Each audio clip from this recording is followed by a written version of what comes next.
조갑제 TV 시청자 여러분 안녕하십니까? 지금 소개하는 사례는 앞서 소개한 사례보다 더욱 고차원적입니다.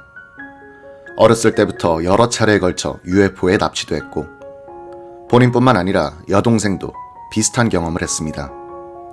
가장 충격적인 것은 자신에게는 두 개의 인격이 존재하는데 하나는 인간의 것, 다른 하나는 외계인의 것이라는 주장입니다. 반인 반수가 아니라 반인 반외라고 해야 하나? 아무튼 뭐라고 불러야 할지 모르겠습니다. 하버드 의대 정신과 과장 존 맥 박사가 24세의 스콧이라는 남성을 처음 만난 것은 1991년 11월입니다. 그는 UFO에 납치됐던 것에 따른 불안 증세로 정신과 의사와 상담을 받아왔고 이 의사의 소개로 스콧은 맥 박사를 알게 됐습니다. 스콧은 키도 크고 덩치도 큰 젊은 청년이었습니다. 그는 제대로 된 교육을 받지는 않았지만 여러 방면에서 재능을 나타냈습니다. 그는 연기자와 영화 감독으로 활동했고 아버지가 운영하는 자동차 정비소에서도 근무했습니다. 그는 손기술이 매우 뛰어났는데 자동차도 잘 고치고 피아노도 잘 고쳤습니다. 어려서부터 피아노를 쳐왔는데 작곡을 하기도 했습니다. 스콧은 혼자 살았는데 자신의 안전에 집착하는 성향이 있었습니다. 집 주변에 보안 카메라를 설치하고 문 앞에는 마이크를 설치해놨습니다. 스피커를 침대 옆에 설치해 자는 동안에도 어떤 소리가 들리지 않나 확인했습니다. 그는 누군가로부터 납치당하는 것에 대한 두려움이 있었습니다. 스콧과 19개월 터울인 리라는 이름의 여동생이 있습니다. 리 역시도 맥 박사와 여러 차례 만나 상담을 받았는데 리는 성관계를 갖는 것에 대한 공포심이 있었습니다. 그는 자신이 기억하지 못하는 어렸을 때 아버지나 어느 누군가에게 성적 학대를 당한 것이 이렇게 된 원인이라고 생각했습니다.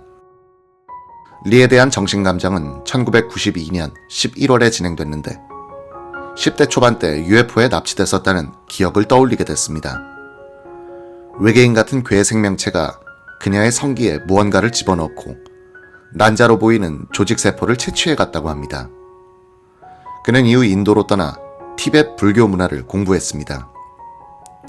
맥 박사는 납치라는 책을 쓰면서 스콧의 이야기를 소개하는 챕터를 리에게 보내줬다고 합니다.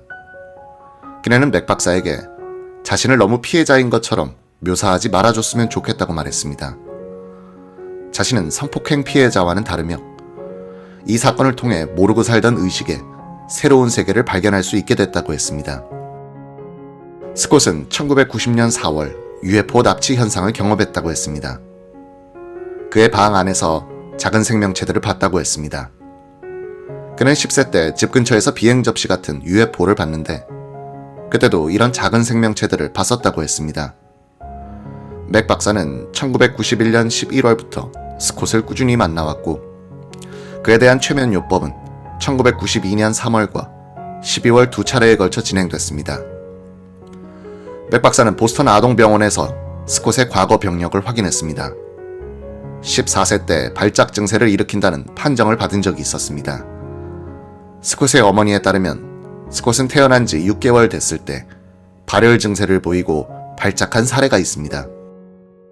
5세 때도 발작 증세를 보였는데 발열은 없었으나 귀에 통증이 있었습니다. 스콧에게 과거 최면 치료를 했던 상담사는 그가 3세 때 처음으로 납치 현상을 경험했다고 했습니다. 집 앞마당에서 놀고 있을 때 작은 생명체들을 발견했고 집으로 뛰어들어가 어머니에게 집 밖에서 엄청 큰 개미를 봤다고 했다고 합니다. 스콧과 여동생 리는 밖에서 놀 때 이 작은 생명체들을 여러 차례 봤다고 주장했습니다. UFO도 여러 차례 봤다고들 했습니다. 한 번은 밖에 있는 비행 접시에서 나온 작은 괴물체들이 방 안으로 들어왔는데 들어오기 전 스콧이 키우던 강아지를 무슨 막대기 같은 것을 사용해 잠에 들게 했다고 말했습니다. 스콧은 이 괴물체들이 텔레파시로 자신과 소통했다고 했습니다. 그는 1990년 4월 침대에서 외계인을 목격했다고 주장했습니다. 맥 박사와의 여러 최면 치료 과정에서 그는 괴물체가 수도꼭지 같은 물건을 자신의 성기에 올려놓고 철사 같은 것을 고안에 꽂았다고 했습니다. 그가 몸을 움직일 수 없는 상황에서 이들이 정자를 채취해갔다고 했습니다. 그는 12세 무렵 또 한 번 외계인을 목격했다고 했습니다. 여자로 보이는 생명체가 침대 옆에 기대고 있었다고 합니다. 맥 박사는 정자를 채취해갔다고 하는 1990년 4월 사건에 집중하기로 했습니다. 첫 번째 최면 치료는 1992년 3월 16일에 진행됐습니다. 스콧은 이때는 아직 부모와 함께 살고 있었을 때고 칵테일 몇 잔을 마시고 평소보다 일찍 침실로 올라갔다고 말했습니다. 다음 날이는 영화 촬영 때문에 약간 흥분된 상태였다고 했습니다. 그는 누워서 잡지를 읽었는데 머리가 박스같이 네모난 생명체 6명이 방 안으로 들어왔다고 했습니다. 끝이 둥근 막대기 같은 것이 보였고 이때 오른쪽 귀에서 윙윙거리던 소리가 알람 울리는 소리같이 바뀌었다고 했습니다. 몸은 움직일 수가 없었다고 했습니다. 그가 기억해낸 다음 장면은 2명의 의사가 옆에 있고 자신은 테이블 위에 누워있는 장면이었습니다.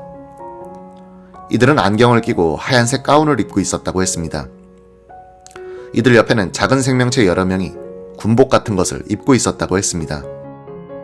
최면에 빠져있던 스콧은 갑자기 이들이 내게 자신들이 누군지 말해주지 않아 화가 났다고 말했습니다. 이어 이들은 나에 대해 궁금해하고 있다며 나도 궁금하긴 한데 이들이 내게 한 일을 정말 싫어한다고 말했습니다. 맥 박사는 이들이 너에게 무슨 짓을 했느냐고 물었습니다. 스콧은 이들은 나를 이용했다고 답했습니다. 스콧은 이 생명체들이 수도꼭지 같은 것을 자신의 성기 위에 올려놨다고 했습니다. 뭔가 빨아들이는 기기같이 생겼다고 했습니다. 이 물체는 테이블 끝에 있는 한 박스와 선으로 연결돼 있었다고 합니다. 고안 쪽에 철사 같은 것을 꽂았는데 그의 성기가 갑자기 발귀한 뒤 정자가 빠져나왔다고 했습니다. 이 생명체들은 스콧에게 텔레파시로 우리는 의도를 갖고 있으며 더 많은 하얀 것들을 만들고 있다고 했습니다. 이들은 스콧을 아버지로 삼아 아이들을 데려가려 하고 있다며 아이를 만들려고 하는 것 같았다고 합니다. 그가 다음으로 기억하는 장면은 갑자기 어딘가에서 침대로 떨어졌다는 것입니다. 1992년 12월 16일 스콧은 맥 박사와 두 번째 최면 치료 일정을 조율하고 있었습니다. 이때 스콧은 약 10일 전에 봤던 생명체들을 또 한 번 봤는데 이번에는 이들에게 정체가 무엇이냐고 물었다고 했습니다. 그렇게 두 번째 최면 치료가 진행됐고 스콧의 기억에 가장 먼저 떠오른 장면은 13세 때 여러 생명체들과 만난 일이었습니다. 스콧은 지름 약 10cm 정도의 원통형 튜브를 봤다고 했습니다. 바나나같이 생긴 기기 등 다른 기기들도 여럿 보인다고 했습니다. 사람으로는 보이지 않는 여성이 여러 개의 둥근 통을 접시 위에 올려놓고 걸어가는 것을 봤다고 했습니다. 이 유리통 안에는 아주 작은 아기들이 한 명씩 들어가 있었다고 했습니다. 스콧은 이 여성 생명체의 눈을 똑바로 쳐다볼 수가 없었다고 했습니다. 이것을 쳐다보는 게 무서웠다고 했습니다. 이들 생명체들 중 한 명은 스콧에게 너도 우리 가족의 일원이야 라고 했다고 합니다. 스콧은 내가 이들 가족의 일원이라면 나는 왜 여기 지구에 있는 거지? 라고 물었습니다. 맥 박사는 스콧에게 이 질문에 집중해보라고 했습니다. 스콧은 나도 이들 중 한 명이 되고 싶기도 하고 나 자신이 되고 싶기도 하다며 하지만 둘 다를 할 수는 없다고 말했습니다. 맥 박사는 왜 둘 다는 할 수 없냐고 물었습니다. 스콧은 그렇게 되면 어디를 가도 내 집은 없기 때문이다 라고 답했습니다. 이후 스콧이 기억해낸 장면은 엄청 깊은 지하로 이동한 것입니다. 고속 엘리베이터들이 많이 보인다고 했고 온도가 뜨겁기는 하지만 지금 인간 가족보다는 더 나은 것 같다고 했습니다. 스콧은 이곳에 있는 생명체들은 자신에 대해 모든 것을 알고 있고 비밀도 없는 사이라고 했습니다. 맥 박사는 스콧이 이런 이야기를 하며 고민에 빠진 듯한 모습을 보였다고 말했습니다.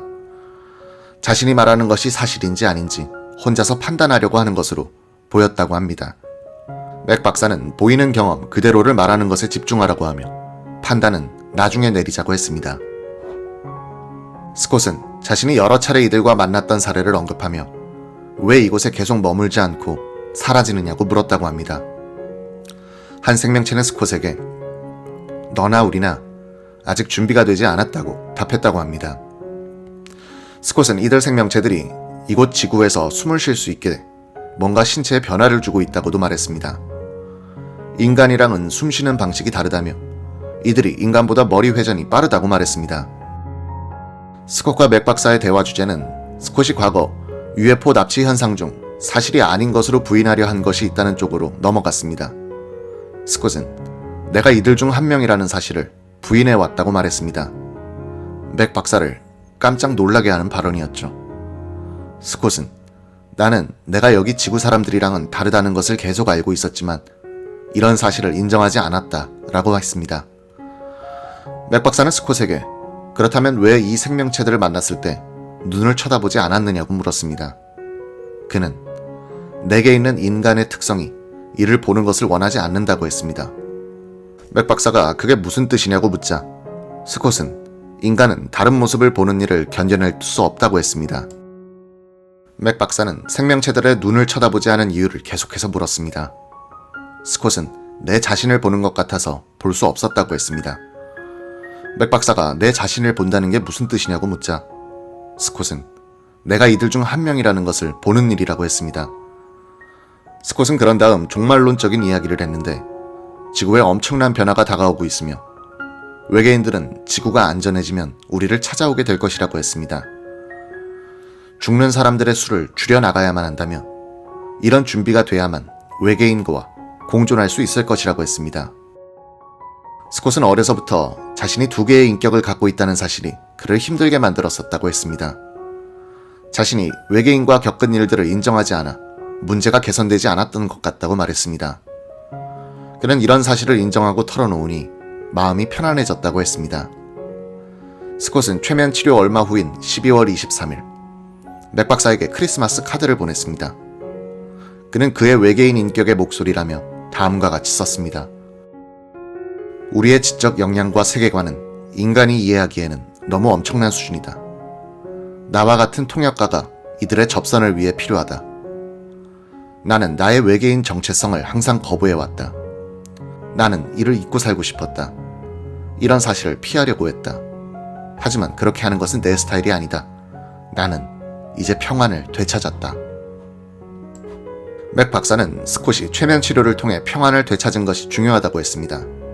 각종 정신적 어려움의 원인은 그의 또 하나의 신분을 인정하지 않으려 한 때문으로 봤습니다.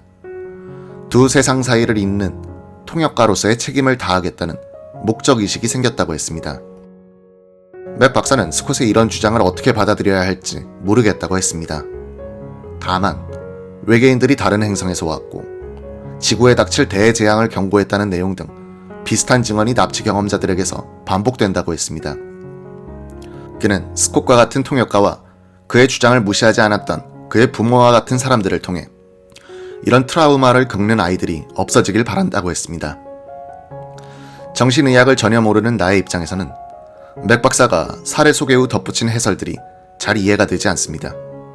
그는 이들을 만나본 이유는 UFO 납치 연구를 위해서이기도 하지만 이들의 안정을 되찾아주기 위해서라고 강조한 바 있습니다.